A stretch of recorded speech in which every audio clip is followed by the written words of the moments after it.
First thing, we're going to talk about the CPR. First thing you gotta do, you walk on the street, for example, you see a person who fell right in front of you, or who just lying on the street. And first of all, what you gotta do is come up to him. No filming. Don't film me.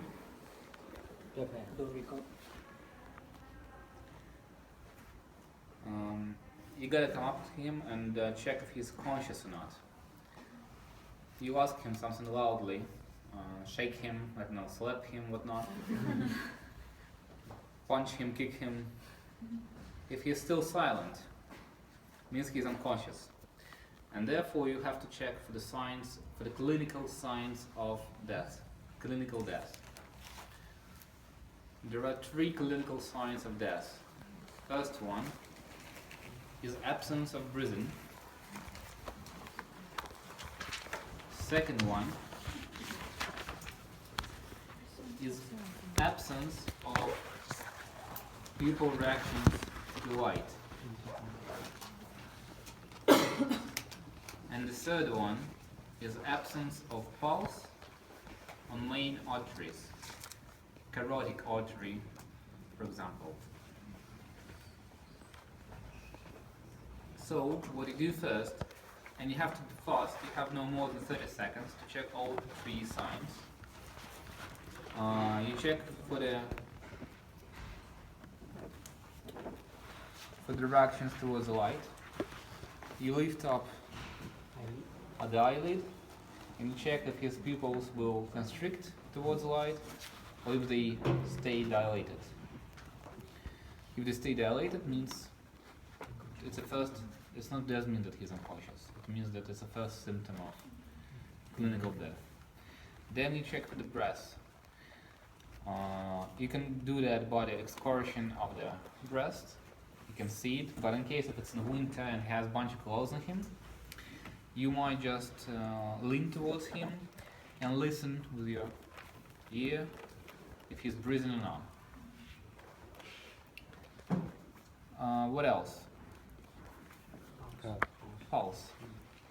No point of checking peripheral arteries for pulse, because if the blood pressure is below 60, you won't be feeling anything. There will be no peripheral pulse. And therefore you're checking for the carotid artery, which is, you see the sternocleidomastoideus muscle, carotid artery just here. So you're checking for the carotid artery. If you see all 3 signs of clinical death, then you start performing CPR. And then it's ABC algorithm that was invented by Peter Safar. First one is A, it stands for the airway, which means that you're checking for the airway passage. You use manipulation that is named after Peter Safar, which means that you pull back the person's head, open up and pull out the lower jaw, and then you can evaluate if there is any substance in oral cavity. If there is, it means that the airway passage is blocked, and therefore you have to clean it. And you take, for example, some, I don't know, vomiting masses or whatnot. Then you take a tissue, not a paper napkin, but any type of tissue, because paper napkin will kind of fall apart because of it will get wet. So you envelop your fingers and clean out from this side, from that side, everything out of the oral cavity. And then you'll see that oral cavity is clean. You might start to perform next step, which is B, breathing, and C, cardio. But lately, there is an opinion that you might start with cardio instead of breathing, because since he has no heartbeat, there is no circulation of blood, and therefore there is no point of inhaling, because there will not be any dissolvement of oxygen and deliverance of oxygen to the cells. And therefore you might start with non-direct cardio massage instead of artificial respiratory. So, if you want to perform artificial lung ventilation, you do what I've told you before, the Peter Safar manipulation. Well,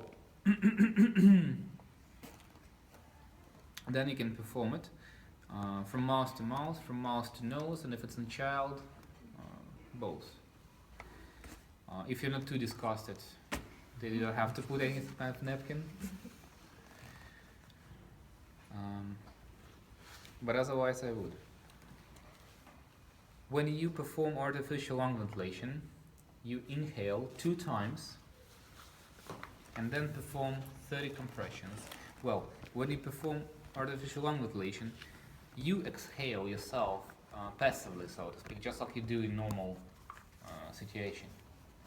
Because if you will be too forcive, you'll get hyperoxygenation. You'll fall right next to him. So you've performed two breathings, 2 inhalings, and then you perform the cardio massage itself. You look for stilettos. It's about here. You put about 2 fingers above. It's like 2 centimeters above. So that would be the point where sternum would be most flexible, so to speak, and the point on which, if you're pressed correctly, the sternum will have a bigger contact with the hard muscle. If you place your hands like that, the area of the wrists should be as small as possible, because the smaller area of the pressure you have, the bigger pressure you create. Like that. Your arms supposed to be straight, and you perform a compression with your entire weight. Like that. You might break his ribs, and some people say that the CPR wasn't efficient enough if you didn't get any broken ribs. Of course, if it's a young person, probably you won't get, but if it's an old person, then you might get his ribs broken. Especially when you check for his unconscious when you kick him, then you'll get more ribs broken. Anyway, 30 compressions. If the person is lying on the floor, then it's more probably would be better for you to step on your knees.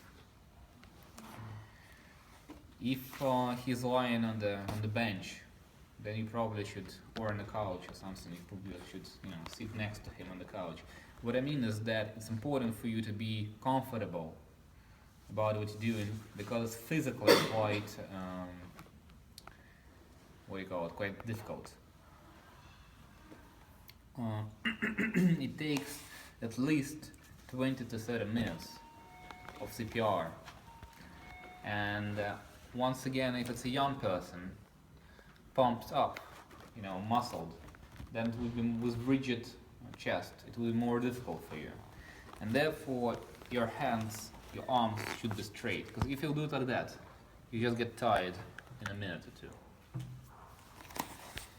It's very difficult, seriously. Well, after you've done 3 cycles, and 1 cycle is 30 compressions and 2 breathings, you start to check if you're efficient or not, if you get any positive dynamic or not. And you start to look for the pupils, for the, isn't it called pulse? No, pupils? For the pulse, the breathing, and if you see that there are no signs of any efficiency, so to speak, and you've been performing it for 40 minutes, then you probably can stop. The only thing is that when you're gonna take your practice exam, then you say that you do it until the ambulance comes. Right? but in real life, yeah.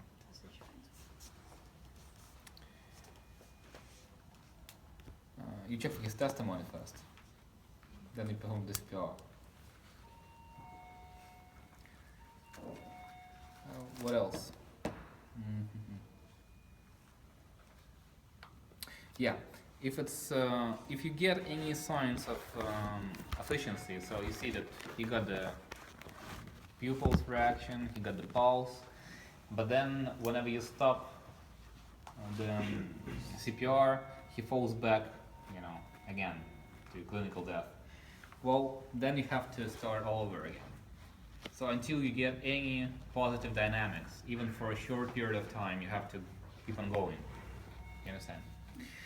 Another thing, if this guy is unconscious, but no signs of death, he's just drunk, or he's junked, or whatnot, and he's lying on his back. First, he might get a regurgitation, as I said, and second of all, he might get the root of the tongue fall back, and therefore you have to turn him to the side, or at least turn his head to the side, but it's better to turn his entire body to the side. Okay, this is the airway tube. How you install it? Well, you need this to be sure that the root of the tongue won't fall back. So when you transport the patient, or if he's just lying on the back, it was, I don't know, some terrorist attack, let's say, whatnot, and you have a bunch of people lying on the ground, and you see some of them are unconscious, but with any damages or any signs of clinical death or whatnot, so on, but they're lying on their back, to be ensured that they won't get suffocated because of the tongue, you just install this. You install it this way until you reach the root of the tongue, and then you turn around 180 degrees, and you leave it there. And this tube won't allow the tongue to fall back. Any questions so far? Okay. Oh yeah, by the way, you have quite a few manipulations whenever you know that the person got what do you call it? A bad throat? What do you call it? When he gets choked by some piece of food. If he starts choking, then there are a few manipulations. One of them is when you turn him around. I'm afraid he's gonna get decapitated.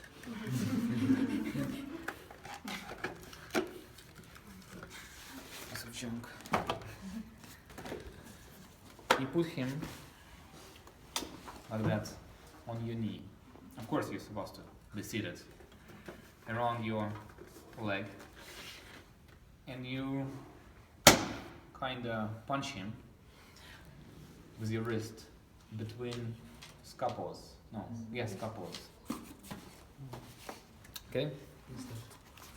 Another one you probably have seen in a bunch of American movies, where some old fuck in the cafeteria is choking upon his steak,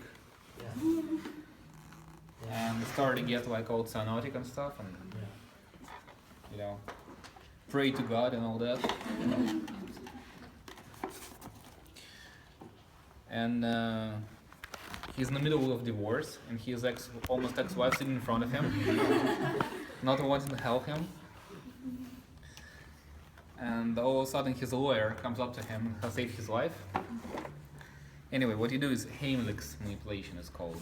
You place your hands, your arms, just below the processus ciliatus, locked arms, and you're still filming, I guess, aren't you? Yeah? Okay. And you ask this guy, while he's still alive, to not be scared.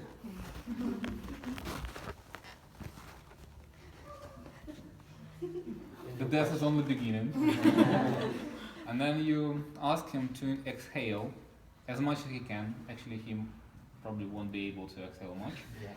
But at that point of time, at the same time, you press towards yourself and up, and therefore, and you do it rapidly, and therefore you create an extra abdominal pressure. And he kind of spits out this piece of steak in the face of his wife. Okay? She falls down, gets unconscious, and you perform CPR.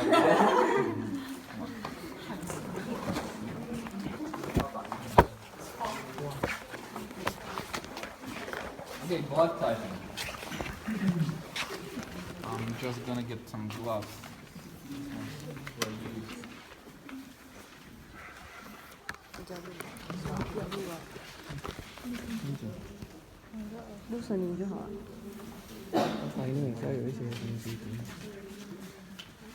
Okay, guys. There are several ways to identify blood types. This is, of course, ABO, antigenic system, the most common ones. What you gotta do? Well, there are a few types few methods to identify, but there's an express one where you identify blood types with monoclonal antibodies. And you have an antibody A, it's red. You don't have to even to read it, you just know it's red. If you're not daltonic. And this is, and if you don't know Russian, if you're daltonic, bad for you. And this is anti-B. And you do remember, I hope, that antigens are placed or are localized on the erythrocytes, and they're called agglutinogens. And those called the antibodies that are floating in plasma, agglutinins. So basically these ones are the agglutinins. Okay? The green thing is the anti-D for the rhesus factor.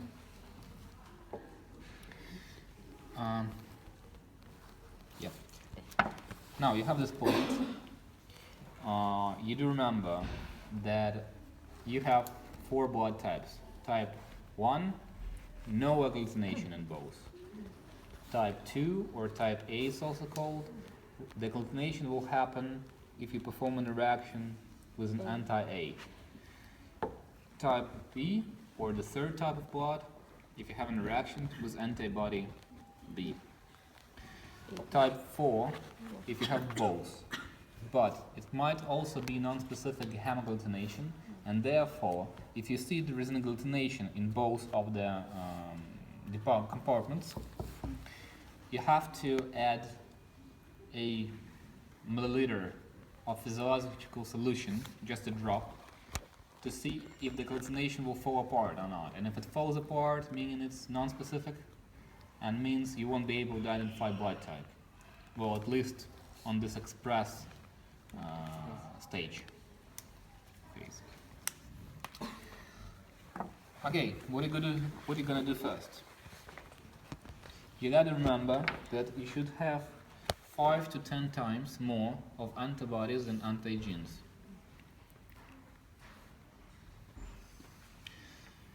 So you open up this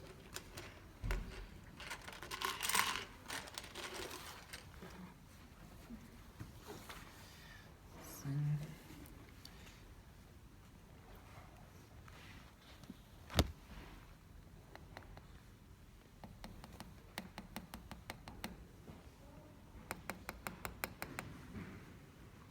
Something like that.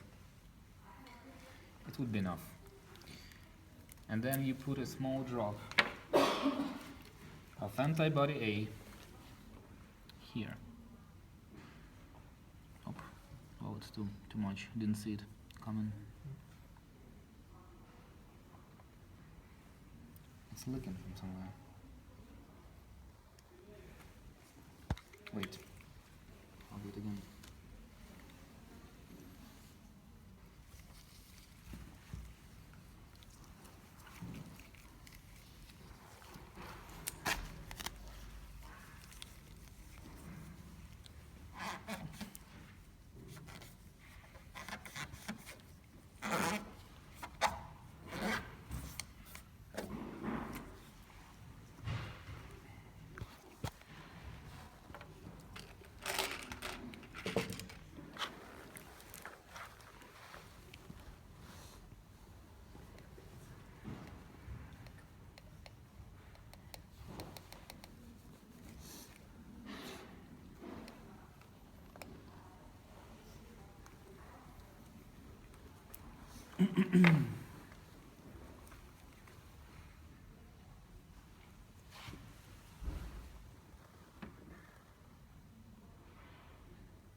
Okay, then you take the anti-B and anti-D.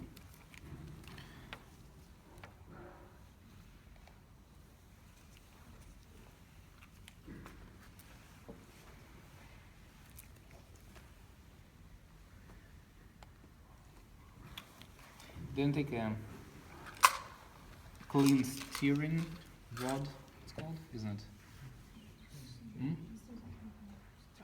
it? Stick? Stitch, yeah.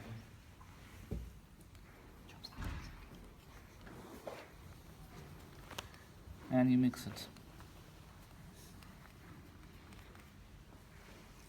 Then you turn it around. Mix it here as well. And take the third one for the anti-D.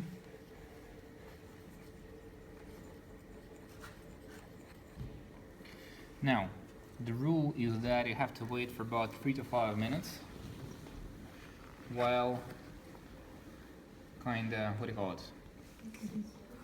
Mixing it. And you can see that the declination took place in anti-A.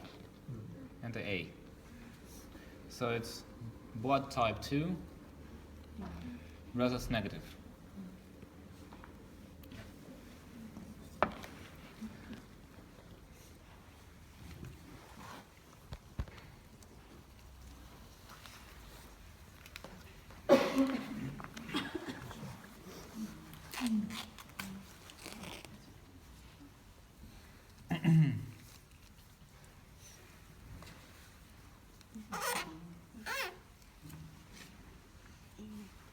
Any questions about that?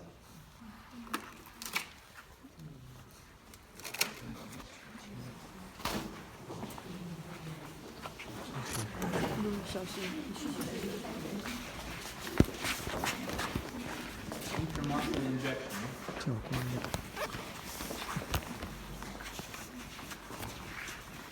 You can see it's an overused butt. Came from Thailand. From Pattaya.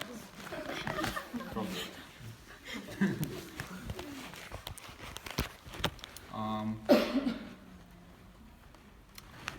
Now, you see, when you perform an intramuscular injection, you can do it in gluteus or in femoral muscle. If you do it in gluteus, you look for outer upper quadrant, okay? And when you perform an injection, you have to see that the needle is supposed to be perpendicular to the butt, okay?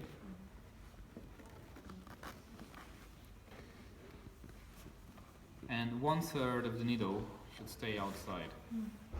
Okay. And depending on the medical drug you've injected, should be slow, especially if it's fat, lipidic dissolvent. If it's a solution that's water dissolved, then you can do it faster. Because otherwise you'll get infiltrated and you might get an abscess afterwards. Therefore I don't like intramuscular injections at all. But it exists.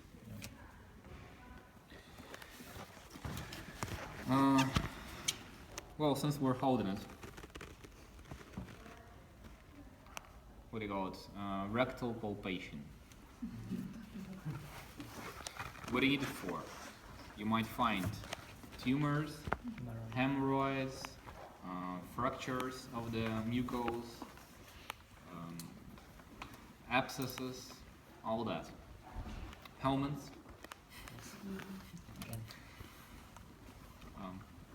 Before going fishing, especially. Handy. You ask a person to sit on the gynecological chair or to lie down on his side, on the left side, and to bend his knees and his what do you call it? Joints, hip joints. And then first of all, you look if it has any irritation on the skin, if there are any fractures, if there are any signs of abscesses, anything like that. If everything's fine, you take a glove, well, you were supposed to do it before that. You put on gloves, you take Vaseline, non-sterile, doesn't have to be sterile, and you insert a index finger and turn it clockwise around inside his rectum. And therefore you palpate all the walls of the rectum. You understand? Yes.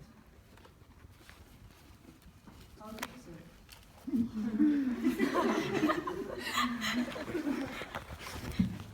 Well, will be depend on his wishes.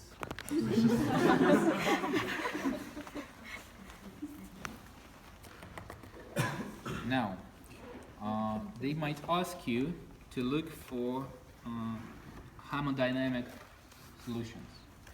Well, therefore you have to remember that hemodynamic solutions are the colloid solutions. It's hydroxyethyl starch, HIAS solution. It's dextran solution, polyglucine, real polyglucine. And you're supposed to remember how they work. You know, they attract water from the interstitium into the vessels because of its daltonic mass. It's high daltonic mass. Well, I might tell you that here at the moment there won't be any colloid solutions. No. Only crystalloid solutions, like natrium, and there is a ringer solution. That's a typical crystalloid solution.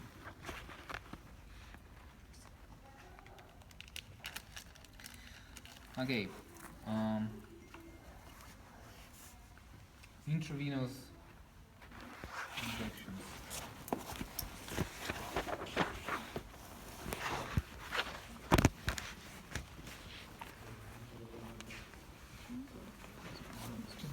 Okay,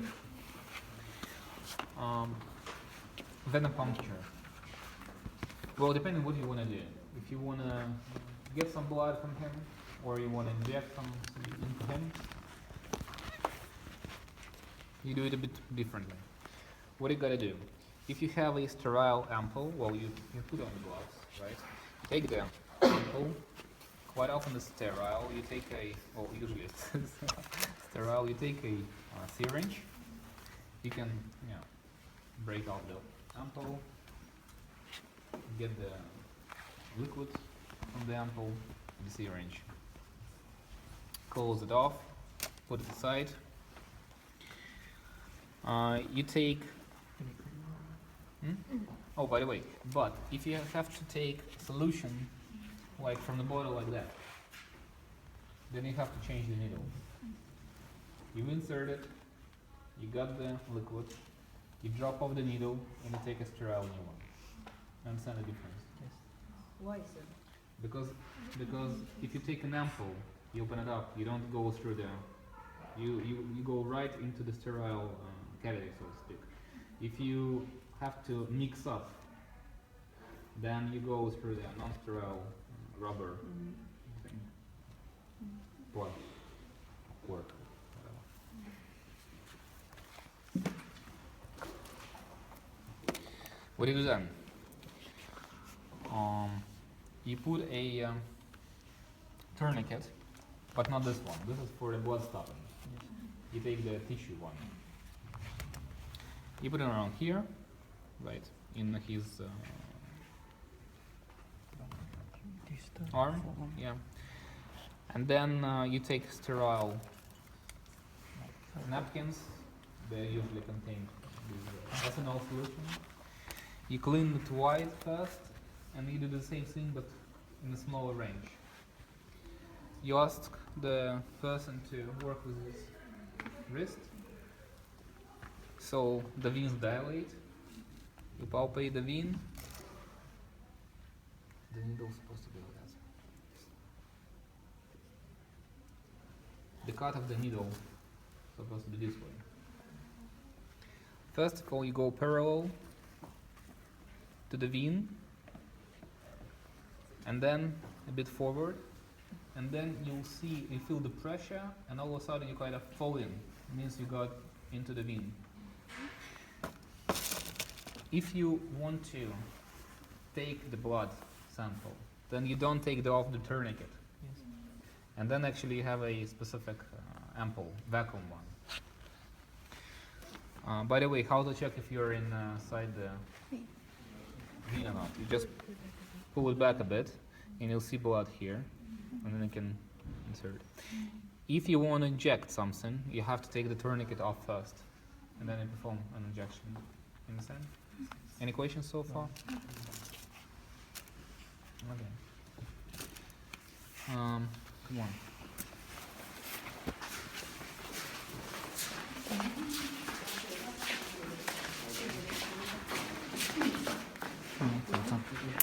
Oh yeah, I forgot about the hearing system. Oh, the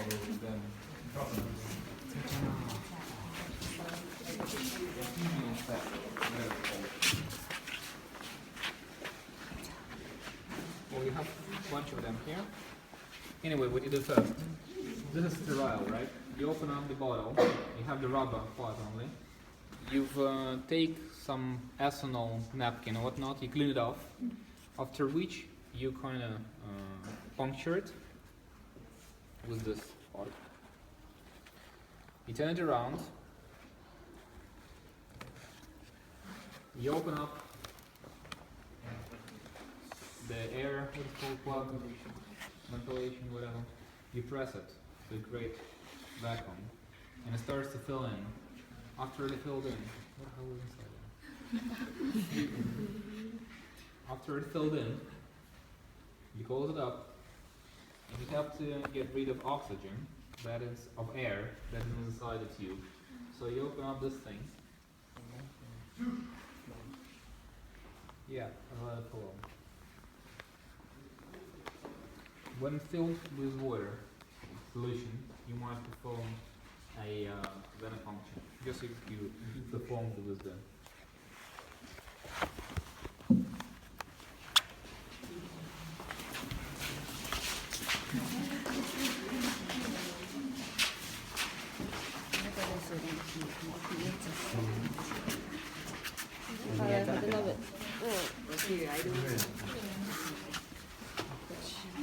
This is compressive stockings, elastic compression.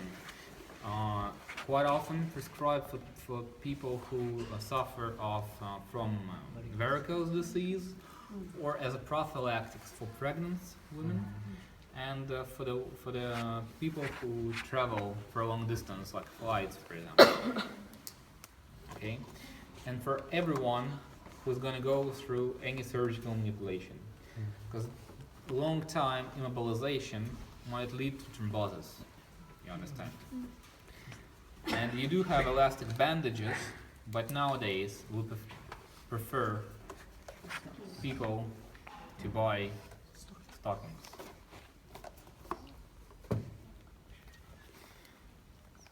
Okay. Ileostoma, cystostoma, gastrostoma, colonostoma, tracheostoma. This is the bag for physis. And therefore, you can apply it only in two places here. Would be weird if it looked like that, or like that. Here or here. In order to apply it, what you gotta do first, you gotta take the antiseptic based on non-alcoholic solution, no ethanol, no irritative solution, because otherwise it will burn the mucose of the intestine. You clean it off, right? Then you have to measure it. On this one, you don't see any puncture lines, which you do have in most of them, and scissors kind of drawn on it, and centimeters. So you kind of look at the diameter of the stoma, which could be different, and you cut off a hole of needed diameter, Then you warm it up, because the glue will react only if it's warmed up a bit. And then you can, I don't know, lean it against the lamp or just hold it in your pond, or I don't know, sit in it or whatnot. You rip this part off, it's the glue here, and you just stick it. And this one you need to evaluate gases and shit.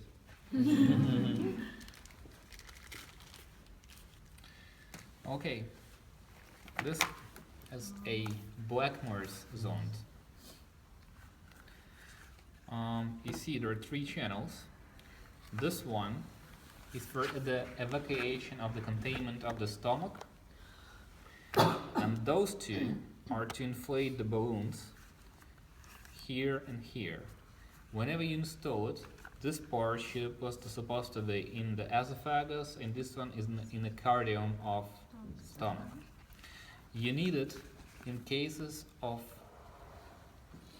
hemorrhage from varicose veins of esophagus. You dilate the balloons, and it's, you know, the varicose, the vein hemorrhage, you can stop by compression, and therefore you compress them. The one minus you have is that you won't be able to hold it for a long period of time, for more than 4 hours, because it might get ischemia of the wall. Now, catheterization of the testes. This is the Foley's catheter. How you do it? First of all, you have to have sterile gloves. Sterile catheter, which is packed in a sterile cover and is opened up by a nurse. So you take out the sterile part. You have to have sterile Vaseline oil. You have to have 2 forceps and several tissues for cleaning of the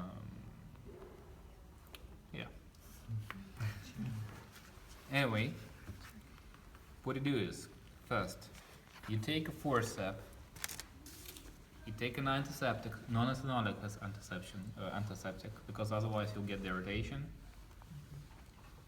You clean it off, then you drop it off, the forceps and used pieces of tissue. You take a sterile one, you put sterile Vaseline on top, you insert it this way,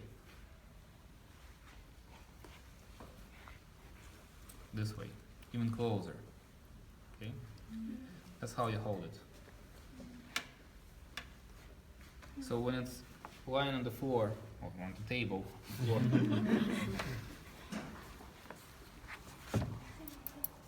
you hold it just like you hold a pen. You turn, perform a pronation of the arm, like that. Hold it, turn it around. You can attach the end of it to the urine bag, like that. Or you have to kinda hold it like that to not let the urine drop over you. And then you perform the catheterization. When you catheterize women, it's way more easier than you catheterize men, because the ureter has physiological curves. Therefore, first of all, you go straight, then you you lift up the penis to straighten it up. You go forward, and then you lean it back again, and therefore you can go inside. And whenever you're inside, you have to fixate it. And you're fixating it by wrapping it around the leg. No, I'm joking. What you do is, you take this.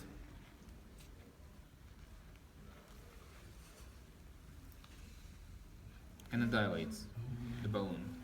And it stays in cysticus. And when you have to take it out, you just deflate it